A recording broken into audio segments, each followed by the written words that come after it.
దేవాలయం అలంపూర్.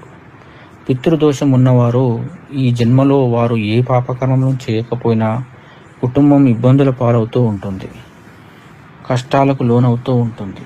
ఎందుకంటే మన పెద్దలు చేసిన పాప ఫలాలు వారి ఆస్తులను పంచుకున్నప్పుడు వారి పాపాలను కూడా మనం పంచుకొని తీరాల్సిందే.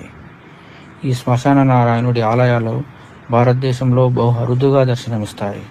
ఒకటి కాశీలో కొలువగా, మరొకటి అలంపూర్లోని పాపనాశి ఆలయ సముదాయంలో కొలువై ఉంది. ఈ అలంపూర్లోని శ్మశాన నారాయణుడి ఆలయం గురించి కేరళ తాంత్రిక శాస్త్రంలో చెప్పడం జరిగింది.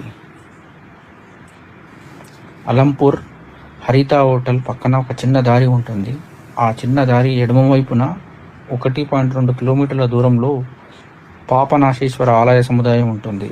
ఆలయ సముదాయంలోనే ఒక ప్రత్యేక ఆలయం శ్మశాన నారాయణ